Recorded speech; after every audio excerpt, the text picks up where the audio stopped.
What's good? I'm Nikisha Elise Williams, and this is Black and Published on the Mahogany Books Podcast Network, bringing you the journeys of writers, poets, playwrights, and storytellers of all kinds.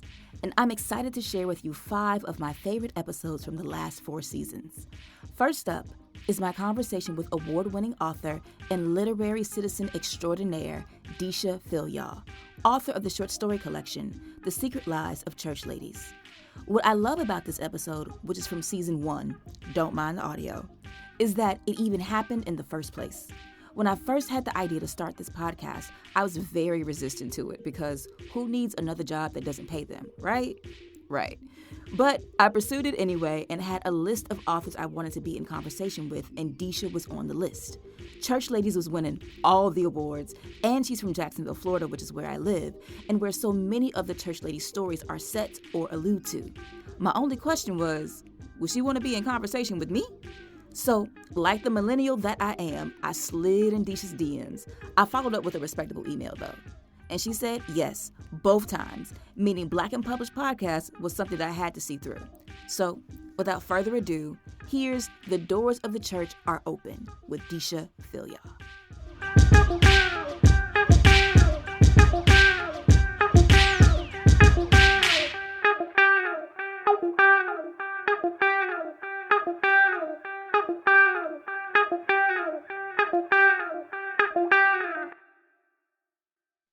So, first question, Deesha, when did you know that you were a writer? So I spent some time looking for validation for somebody to tell me I was a writer. so so when did I kind of just know it for myself?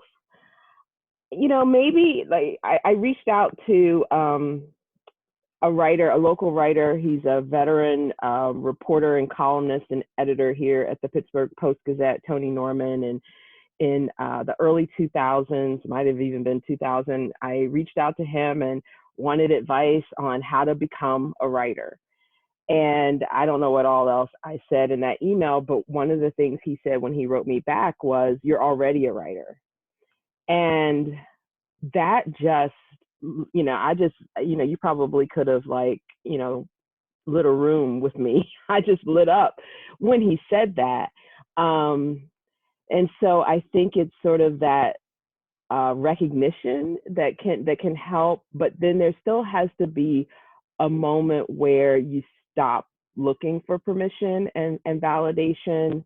And I'm not exactly sure when, but maybe it was like a few years after that, I started writing a column for a site called Literary Mama. And every month I wrote a parenting column.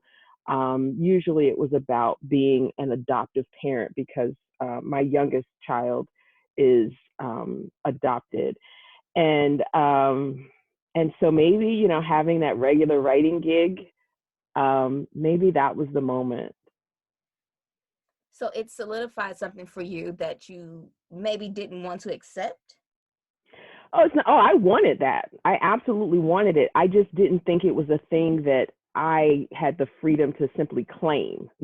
I was looking for the validation and the credentialing. There's sometimes people don't feel like they are a real writer or they can call themselves a writer until they've published or until they've published and made money. Like there's always some arbitrary measure because unlike a lot of things, all of us can write, all of us can't, I guess you could say all of us can dance or whatever, but, but with writing, there's something else, because of the running joke that so many people have a novel in their, a side nightstand drawer and that sort of thing. And so there's all of this sort of, this question of validity. But I think I just got to the point where it started to feel like I was doing what I wanted to do in part, writing regularly. I had relationships with writers, the other Literary Mama columnists and editors. We worked very closely together. It was like having a regular writing workshop. that felt very writerly to me. And that, I will say, that was not a paid position, that columnist gig, but it did lead to some paid positions in print. So it wasn't the money. I think it was, just the being part of a community of writers made me feel like this is real. I'm really doing it. What did you learn from that experience of your regular column for Literary Hmm. Mama that helped you along in some of your other gigs in writing? It really, the main thing is that it taught me to love revision, and it taught me to love that writing is rewriting. And that, like Anne Lamott said, we all write shitty first drafts. It's just, unavoidable. Um, and so I think that was the biggest thing, to get away from this idea of wanting people to think I was a good writer, wanting people to like what I wrote and tell me it was good, but wanting people to give me something even more important, which is the feedback and some guidance that would help me take a good piece of writing. Sorry, that's my dog. A good piece of writing and make it better, or take a piece of writing that's just not working and give me feedback that can help me make it work. So that experience taught me to focus less on publishing, getting published, and more on getting better. So that was the biggest takeaway. The other thing, from a very practical standpoint, is being edited on a regular basis. Just that's the work of it, and then rewriting every month. And then also, the columnists read each other's work and gave feedback. So critical reading also helped me to grow as a writer, because often you can see the problems in somebody else's writing that you can't see in your own. But there was also just some learning about writing, the craft of writing, that I think happened through osmosis by having those um, exchanges with my fellow columnists about their work, and then their insights on my work. In that back and forth, I was really growing as a writer as well. And it seems like it was a safe space as well for you to do that growth. Yes, it was not a classroom kind of environment. Everybody was a mother. Everybody had their own lives, and were really busy. And we were writing very personal things. And so um, we all had skin in the game, I guess. And so it had a different kind of feel. And also, it was one of those things where I think the editors for Literary Mama were very intentional about who they brought into that columnist community. And so it was all people with good intentions, and all people who, there was no competitiveness. There was just none of that. Did the experience with Literary Mom, I know you said it led to some other paid gigs, but did that also kind of plant the seed for your book, Co-Parenting 101? Eventually, yeah. I mean, I was not thinking about, I wasn't even thinking about nonfiction, much less writing about parenting. I started writing fiction, but in that time when I was like, I just need to get published to make this, make this real, I was looking everywhere for publishing opportunities, and this opportunity to be a columnist at Literary Mama popped up, and I was like, I'll take it. It's nonfiction, but I'll take it. And then not publishers, I guess, editors of print publications saw my columns, and then it led to invitations to write. It was a parenting book review roundup for the Washington Post, where I reviewed a set of 5 different parenting books for them, but all at once. And then another opportunity came with Wonder Time magazine, which is no longer being published, but it was Disney's effort to do a parenting magazine that was beyond sort of like diapers and feeding, but like really, talking to parents' brains and talking about meatier subjects. And so when they were in their pre-launch phase, one of the editors there saw my column, and they were looking for, people who wrote about parenting in fresh ways, and he felt that I would make good contributions. And so I think I wrote maybe 3 pieces for them before they folded, when the economy collapsed in like 2008. And so that kind of branded me as someone who wrote about parenting. And then from there, it was pretty easy to then build the co-parenting brand and platform that we built in order to be in a good position to get a book deal for what became the co-parenting book. Is your background in journalism or writing or anything like that? Nope, my undergraduate degree from Yale is in economics, and then I went to maybe a couple of years after graduation. I was in a master's in teaching program at Manhattanville College, and I taught elementary school for a couple of years. But I don't have degrees in writing or communication or anything like that.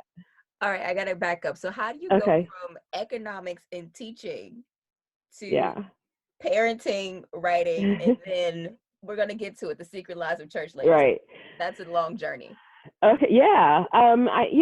Part of it was being a first generation college student who really didn't understand the concept of liberal arts and how you could, kind of explore and learn and do what you want to do. Like for me, that was like what white people did. Finding yourself and discovering your passions. For me, it was you go to college to get a good job, to make money, and take care of yourself and be self-sufficient. And so I didn't really see like a buffet of choices. I was like, well, I don't want to be a doctor. I don't want to be a lawyer. Nothing in the sciences because that is not my ministry. And I just didn't see a lot of options. Not because they weren't there, but I had such a small worldview about what I could do. And so I thought, business, that sounds good, And then because speaking of Florida, as we were earlier, one of the other schools that I was considering after high school was Florida A&M. And had I gone to FAM, I would have gone through their business program. And so I was like, okay, business. And then Yale doesn't have an undergraduate business major. So I was like, economics, close enough. It's not the same thing at all. But I was like, I'll choose that. And so that was my major, and I didn't enjoy it at all. And I did the bare minimum courses that you had to take to be able to declare the major. And then I filled my course load with everything else that I actually cared about, like African American history and, gender studies and that sort of stuff, not knowing that like I could actually major in those things and yes, still get a job after college. Like all of that was just lost on me. And so my first job out of college was for a management consulting firm. It was like good money and all of that stuff. And I hated it. I hated everything about it. I didn't care anything about what I was doing. I just wasn't feeling it. And in undergrad, my college work study job was at Career Services.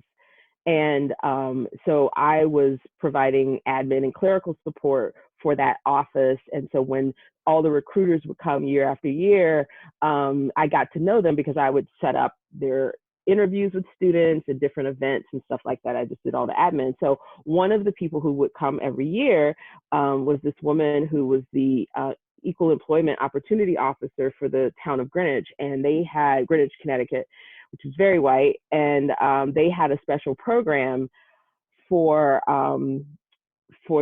people of color to try and recruit more teachers of color to Greenwich. And so if you came there, they would pay for you to get your master's in 1 year and then your master's in teaching. And then while you were getting concurrent, you would be in the classroom working with a master teacher and then doing your student teaching. And then you could be a building sub for the other half of the year. And then after that 1 year, be in a position to have your own classroom and be teaching the following year. And when Michelle would approach me when I was an undergrad, I was like, I'm not teaching, because, teaching as a profession has changed in our community so much, because it used to be for Black folks, like a teacher was revered, My mother's a teacher. Yeah, and so from that to when I told my mother I was going back to school to be a teacher, she was like, so then you're going to be a principal? Like, it was just like, you couldn't just, be a teacher. But that was something that I cared about. I was like, I've always been bookish, and as a kid, I used to play school, and I was always a teacher, and like I dreamed about that kind of thing. But then it was sort of became clear as I got older that teaching wasn't something you aspired to, that it was like a default kind of thing. And that is so not true. But having done the thing that I thought would be great, it had all the money and all of the prestige, and it left me empty. I was like, well, I'm going to do something that I actually care about. So I taught for a couple of years in Greenwich, and then my then husband and I moved to Pittsburgh because we got tired of the pace of life in New York and Connecticut because he was working on Wall Street at the time. And then when we decided to move here and start a family, I decided that I was going to be a stay-at-home mom, and that's when I started writing. When I had a 2-year-old who did not nap, and like writing was like something I could do for myself. And it was just like a little part of the day. It started as just a little corner of the day that was just for me. And I was, as I've been saying in some of these interviews, I was not happy. I was dissatisfied, but I wasn't comfortable writing nonfiction about my own dissatisfaction. So I gave it to these other characters. I gave it to these characters, and I started writing fiction and creating these worlds where there were these women who were as miserable as I was, but they weren't me. They were older and they were more matronly. They were how I felt, but they were always older, and they had these ties to the church. But not because I was like, I'm going to write about church ladies, but because those were the women that were so fresh in my imagination and in my memory, having grown up in the church. And I have had and still have, obviously, a lot of nostalgia about how I grew up and where I grew up. And so that's what I started writing first. And then everything else, the co-parenting book and all the nonfiction, it's all been one big detour away from fiction, decades long detour away from fiction. So, and then returning to that fiction one of those, it was 3 different novels I worked on in the early 2000s. And there was one that kind of had legs, but even that one, it just didn't get off the ground. Well, I shouldn't say that. I just didn't finish. It was like 2/3 of the way done, but I wasn't connecting with it. And then I started writing these stories, and it was my agent who saw that church lady, what she called church lady theme running through the stories. And then she suggested that while I wasn't getting anything done with the novel, that maybe being really intentional about these stories, I could put together a collection. And that sounded really exciting to me. So did all of that detour and extra experience of other things that you've done, how has that informed your fiction? Because one of the stories in the collection is How to Make Love to a Physicist, which is not so much along the church lady vibe, but it sounds like all those other things that you used to do that you brought together. How has those other experiences informed your collection? I think the totality of those other experiences, they built my confidence. And so even though, nonfiction and fiction storytelling, there's some differences, key differences, who I am, I've fundamentally grown in my confidence. I've grown in my skill. I've grown in my willingness to experiment, and I'm not as precious and fragile as a result of having written before and having been edited a lot. You learned, that that's the beauty of it. Toni Morrison has written in such glowing terms about revision. And like, I want to be like her in that, embracing revision as a gift when somebody gives you feedback, and revision is when the real work and the real fun starts. It's taken me all of those other experiences, to have that attitude, and to also not take rejection personally, and to be able to, just push through and not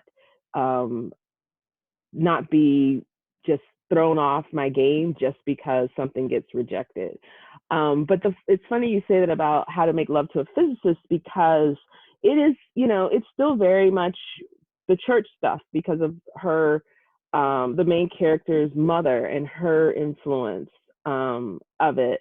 But that story itself was not inspired by anything from my past life, but my very current life. I had a crush on a physicist. And so it was an unrequited crush, though. So this was me just sort of writing like what could have been, even though, I'm not Lyra and he's not Eric, but that concept of, that, this man, I was really inspired by him. That first line, how do you make love to a physicist? It happens on Pi Day. I thought that was so clever. And then it was like almost a year before I went back to it. It was just, that was the first line. And then I was like, who are these people? Who's the physicist? Who's trying to make love to him? And I know they're going to make love on Pi Day, but, you got to throw some obstacles in their path. Yeah. Yeah. So like I have a journalism background. I write fiction. I recently left my journalism career and did the fiction thing full time. My son is 5, so all he knows is either me working in TV. So, are you going back to the TV station? It's like, no, dude. Or writing at home. He's like, are you in your office? I'm like, I'm in my office. So, I mean, let's go back. Like, talk about getting to the point to love revision. Because I think it took a while for me to begin to love revision, and I think I'm just now getting comfortable with it as a writer. Like, I know it's necessary, but I wasn't always comfortable with it until like maybe my latest novel came out. So how did you get comfortable with in that revision process? I mean, I think it happened concurrently with getting comfortable with myself. Sometimes when we're uncomfortable with revision, it's because of something that's going on with us. This has absolutely nothing to do with writing. And like in my case, it was needing that validation that this was real work, that this was worthwhile, that this wasn't just this indulgent thing. Though I will say it's okay for writing to feel indulgent. It's great, I think, when writing feels indulgent. But, I was a stay-at-home mom. And, people would say I didn't have a job, but parenting is a job, as you know. So there was all of that, like, how am I spending my time? And so that was the pressure to like, I gotta, this has got to be valid. Getting published was a way to get validated. And so it was like, okay, point me to the quickest way to get published. That's what I wanted someone to do. My mentor, Tony, the one I mentioned earlier, when I sent him my first attempt at a novel, I was very disappointed.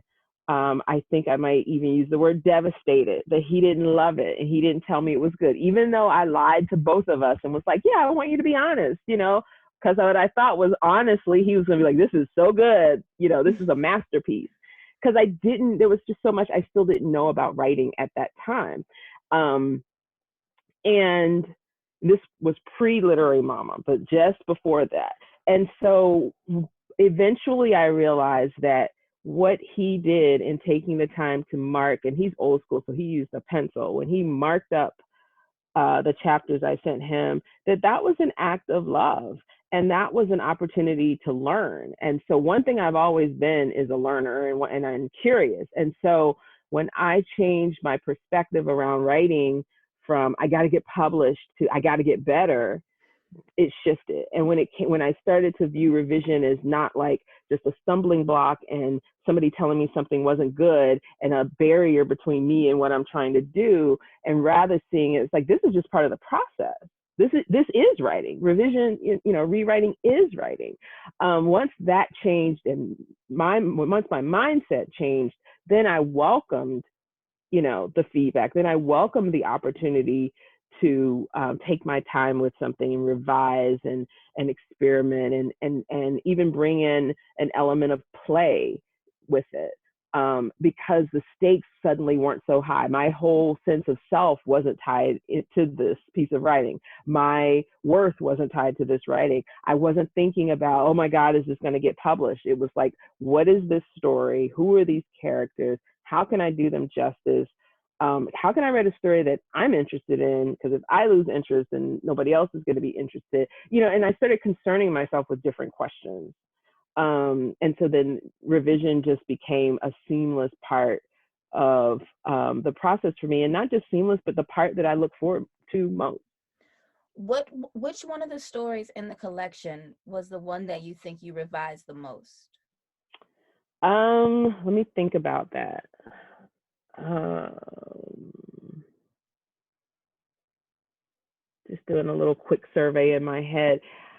I would say Peach Cobbler. Because that story had a whole alternate ending. The time frame was different, like in the original version of it. We meet the main character, Olivia, and Trevor, the pastor's son. We meet them as adults in their 30s. There's like an ending when he goes off to college, and then I flash forward to this really just one scene of them as adults. And I thought it was a beautiful scene. He comes to the bakery that she owns. She finds out that he knew all along.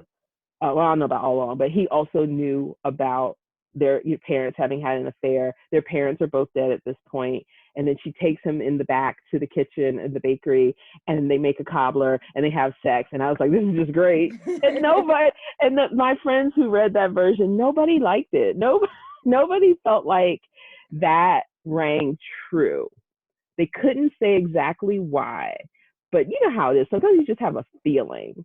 And I think I was so in love with the scene that I wasn't seeing what they were seeing, that it just didn't. It's it not didn't fit. realistic, yeah. And so, somewhat somberly, I decided, okay, I'm going to try a different ending. I'm going to go back to the drawing board. What if, this is a game you play. What if I ended with her at her age, at high school age? And it ends when she's done tutoring Trevor. There was some things, this unfinished business, so she had unfinished business with her mother. And so the scene, the story now ends with a confrontation between her and her mother. So I added that, but I also had to kind of look more closely at their relationship throughout to make that last scene, if not neat, it was at least somewhat satisfying. I think frustrating, but like, I think it was true in the sense that as a teenager, when we are stuck in situations where it's less than ideal, you often don't have anywhere to go. And that was it for her. She was kind of stuck, but you knew as soon as she could go, she was out, and I also use that as an opportunity to develop the relationship between Trevor and Olivia. In the original draft, their relationship remained platonic. And so then I went back in and I made their relationship have more depth to it, which also then created the opportunity for more heartbreak for her that then we have to also contend with. And so did you cutting that scene in the original draft of them meeting as adults then end up parlaying into instructions for cheating married husbands? Yeah. Because I saw the line, I make the best peach cobbler, and I was like, oh, I caught yes. that. I was like, oh, yes. Okay. That was not planned, and I don't think if it connected at all, it was subconscious because there was so much time between those two stories. But I think Olivia stayed on my mind.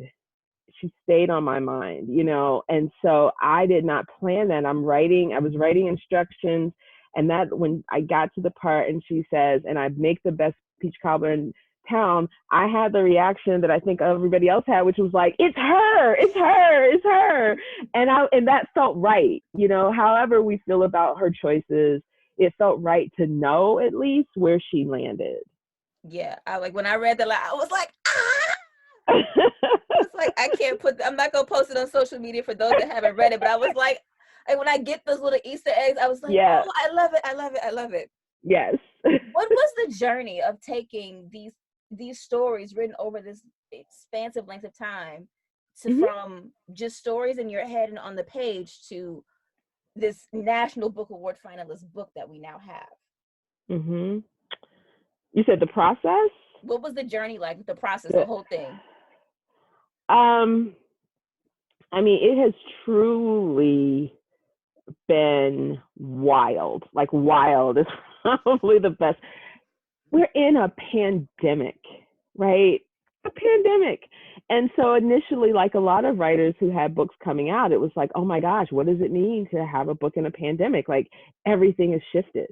All of the ways that promote your book, you can't go on a book tour, you can't go to into bookstores, you can't. But what we all seem to have pivoted towards is, okay, here's what we can do. And one of the things was that we could support each other. So like a lot of writers, and just people in general, I started buying books by writers whose books were coming out in March and so forth. And so if I never bought another book, I think I still have enough books that I can read for the rest of my life, because I wanted to support other authors that way. The other thing that happened is that people started offering writing workshops, myself included. And so I started taking these writing workshops, and again, like connecting with the writer and reader community that way by offering and taking workshops. And so building these relationships, and then recognizing that, going virtual was not, not the death of of anything. We actually got to see and connect with a greater audience than we would have otherwise. So that was the plus. But so much of this is unexpected because, when you write a collection or write a novel, write anything, you don't know how it's going to be received. So you don't know if you can sell it. So I sold it. And then you don't know how readers are going to receive it. And then it was well received. And then it's a small book. It's short stories, which are a hard sell and which doesn't have a huge audience, and which often doesn't get the same attention from the folks who give the awards and things like that. It's on a university press. So there was nothing in that experience that said, this is just going to change your life, but it literally has changed my life. And so before I was nominated for the National Book Award, just the readers' responses to it just humbled me and made me so thankful, because mission accomplished. I wanted Black women to see themselves in this book and to be affirmed and to feel seen and heard. And they were. And that's what I heard. And I was like, I did it. That's what I wanted to do. And then everything else, all these other flowers and gravy. I mean, I guess it's mixing metaphors, but, hearing from people that even though they aren't Black women, that they connected with a book. I knew that was possible, right? Because August Wilson and Toni Morrison said all along that Black life, the specificity of our stories and our experiences, we are the human story. And so, we don't have to include white people in our stories in order for white people to connect with our stories, And so I knew it was possible. I didn't know if people would. And so then I started hearing from so many people who aren't Black women about the different stories or characters that were entry points for them. And that made me really happy too, because it started to feel like a conversation was starting around these themes, and the whole idea about getting free of the things that bind us, that's certainly universal. And so getting people talking about getting free, or feeling validated, or feeling like they don't have to be confined by all of the different binaries that the church and the larger culture tells us that we have to be limited by. Hearing people say that they're having conversations, or they're going to start a conversation in their church, engaging with pastors around this has been completely edifying.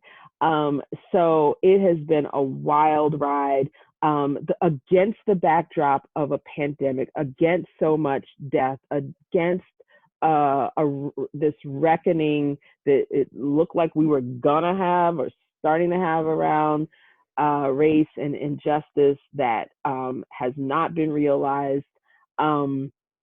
It has often been a bright spot for me. My book has been, and then hearing from other people that for them it's been like a bright spot in this year. Um, none of us could have predicted this, and I just couldn't be happier about it. So I want you to read in a second, but I remember Okay. I became familiar with you through the Binder Network on Facebook. Okay. And so then I remember you were posting about like the covers and then getting the advance. I was like, let me go follow her. And then I did. And then once the book was out and you started posting people's like reviews of it, I remember one review that said, nobody told me they was going to be hunching in this book. And I was like, oh, I got to get it. Yeah. Come for the hunching, stay for the other stuff, Yes, I was like, oh, I got to get it. But then when I got it, it was so much more. And I was like, oh, it's so good. Just like from the first story, you like take the breath away. And then like you mentioned the Publix potato salad. And I was like, oh, she knows home. Yes. And it was amazing. So before we get into this reading, let's set the scene for those who don't know about The Secret Lives of Church Ladies. This is the book description from the back cover. The Secret Lives of Church Ladies explores the raw and tender places where Black women and girls dare to follow their desires and pursue a momentary reprieve from being good. The 9 stories in this collection feature 4 generations of characters grappling with who they want to be in the world, caught as they are between the church's double standards and their own needs and passions. There is 14-year-old Jael, who has a crush on the preacher's wife. At 42, Lyra realizes that her discomfort with her own body stands between her and a new love. As Y2K looms, Caroletta's same-time next-year arrangement with her childhood best friend is tenuous. A serial mistress lays down the ground rules for her married lovers, and in the dark shadows of a hospice parking lot, grieving strangers find comfort in each other. With their secret longings, new love, and forbidden affairs, these church ladies are as seductive as they want to be, as vulnerable as they need to be, as unfaithful and unrepentant as they care to be, and as free as they deserve to be. This is The Secret Lives of Church Ladies. Okay, I am back. All righty, I'm ready. I got my book with me right here. I was like, yeah, let me get it. I will read from Snowfall. And since I'm going to start in the middle, I'll tee it up a little bit. In this story, the narrator, Arletha, and her girlfriend, Rhonda, have moved from the South to a colder place. And this passage starts off with how they're kind of adapting or not to this colder place. And so for your reference, I'm at the bottom of page 77. We were born and raised in warmer places, Georgia and Florida. Warmer too in the residual charm, polite smiles, and gentility of the white people whose ancestors owned ours. In the South, the weather does not force tears from your eyes, causing the faces of passing strangers to register worry about you for a millisecond. It's the wind, you want to tell them, but a millisecond is not enough time. In the South, the weather does not hurt you down to your bones or force you to wake up a half an hour early to remedy what has been done to your steps, your sidewalk, your driveway, and your car as you slept. But the South has hurricanes, they say. Yes, but not damn near daily, not for a full quarter of the year. You tell people up here that you're from the South, and 9 times out of 10, they say the same old thing. I'm sure you miss the sunshine. Rhonda and I both miss taking sunshine and easy morning commutes for granted. But what we really miss are the laughter and embrace of our mothers and grandmothers and aunties, kin and not kin. We miss the big oak tables in their dining rooms where, as kids in the 70s and 80s, we ate bowl after bowl of their banana pudding as they talked to each other about how much weight you gained, like you weren't even there. We miss helping them snap green beans and shell peas, sitting at their kitchen tables, watching The Young and the Restless on the TV, perched on the pass-through. We miss how they loved Victor Newman, hated Jill Foster, and envied Miss Chancellor and how she dripped diamonds and chandeliers. We miss their bare brown arms reaching to hang clothes on the line with wooden pins. We miss their sun tea, brewed all day in big jars on the picnic table in the backyard, then later loaded with sugar and sipped over plates of their fried chicken in the early evening. We miss lying next to them at night in their four-poster beds with two soft mattresses covered by iron sheets and three-generation-old blankets. We miss their house coats, perfumed with absorbing junior liniment and hints of the white shoulders they'd spritzed on from an atomizer that morning before church.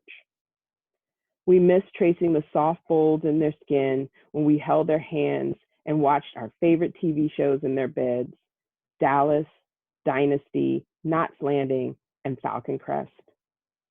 We miss how they laughed and were easy with each other, how their friendships lasted lifetimes, outlasting wayward husbands and ungrateful children. Outlasted that time Alma caught Joe cheating and she whacked him on the top of the head with the sword he brought back from the war, but he told the people at the hospital he didn't know who did it. Outlasted having to hide your medicine bottles in your shoes because otherwise 7 of your 9 children were liable to steal them. We missed how they seemed to judge everyone but themselves. Or maybe that judgment was in the nerve pills they procured from the Chinese doctor on Bay Street who didn't ask questions.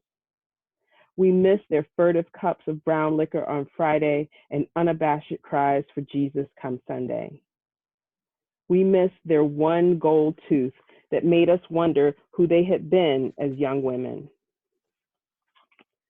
We missed their blue crabs, the shells boiled to a blood red in wash tubs atop bricks over makeshift fires built in the yard. The wash tubs reminded us of cauldrons full of rock salt and cayenne-drenched water, bubbling and rolling, mesh bags of seasonings and halved onions and peppers floating on top, along with potatoes and ears of corn. We miss how they stood over those cauldrons like witches stirring a potion, with sweat beading on the tips of their noses and smoke swirling around their hands and wrists. They wielded long-handled spoons to press the frantic, flailing crabs toward their deaths. We miss how they made our Easter dresses and pound cakes and a way out of no way. But we lost all those things when we chose each other.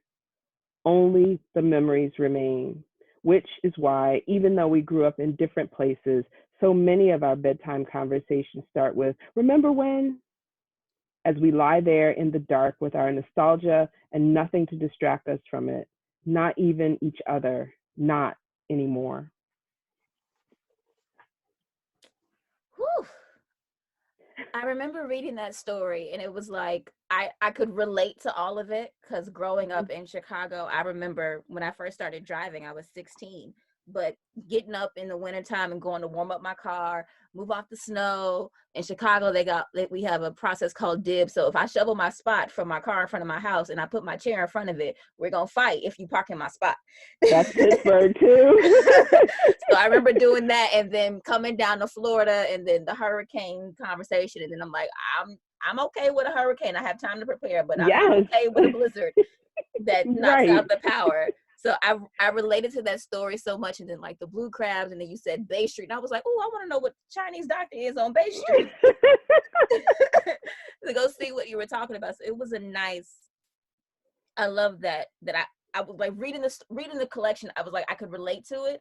And then like, Dear Sister, I have a sister that I just found out about 2-3 years ago. Yeah. Okay. And basically my dad is still alive, but the call came, it's like, oh, I just wanted to tell you that you have a sister. She lives in New York. Word? You're like, what? Okay, bye. Really, it was the quickest 2-3 minute conversation that I was notified I had a sister. I looked her up on Facebook.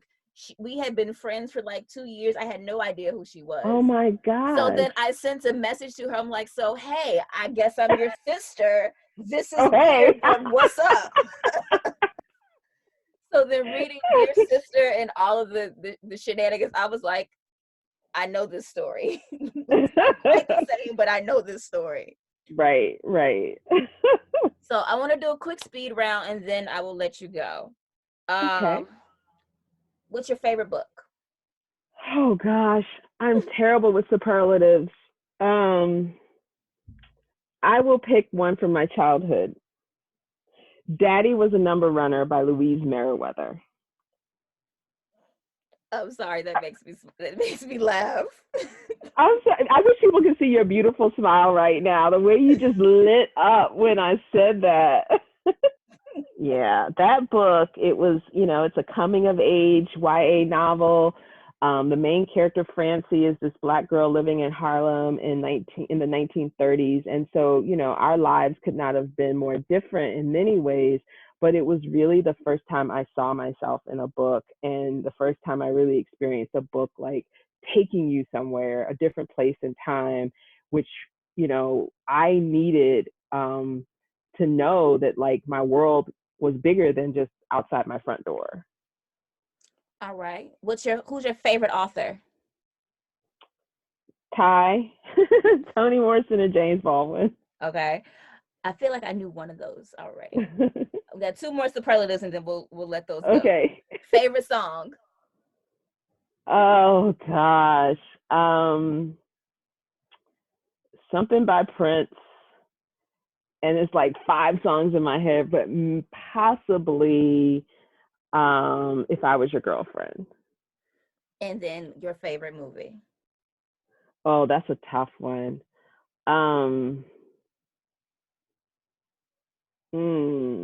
Let's see. Gosh.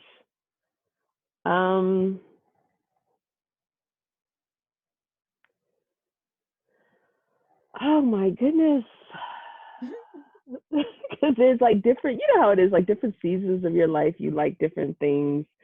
I'm gonna say The Color Purple, because it's one that, while I do love it, it was one that I remember thinking as a mother, as a Black mother, I wanted my daughters to see.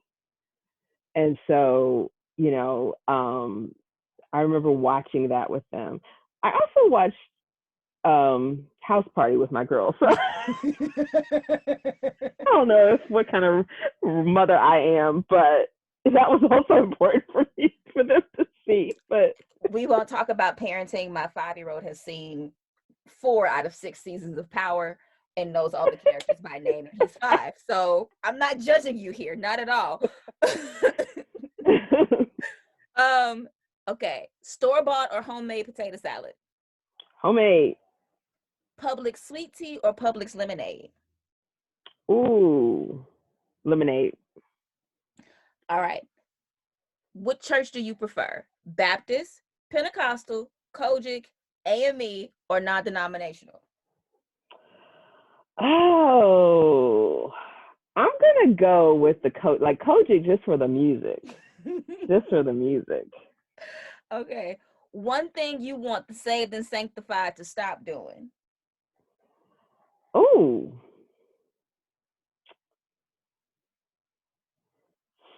Stop thinking that Jesus judges the people that they judge, and that Jesus wouldn't sit with the people that they refuse to sit with. And one thing you want them to start doing? Truly sitting with the people that Jesus sat with, right? Like if you read the Bible, the people who were out there wilding, Jesus like, let's have some wine, let's break bread, and just meeting people where they are. Like the woman at the well. Mm-hmm. Yeah, and not sort of seeing them through the lens of their sin, but seeing them and also, what the things that we now consider sin. What did Jesus consider sin? Sitting with people and worrying less about what happens in their bedroom and more about whether or not they get justice in this world. All right, last question for the speed round. Do you miss the South? I do. I do miss the South, very much so. All right, and then my final question before I let you go. So you had this huge success with this collection. I know you're working on other things. When you're dead and gone, what would you like someone to write about you and your legacy? Ooh, I love this question. I would like someone to write that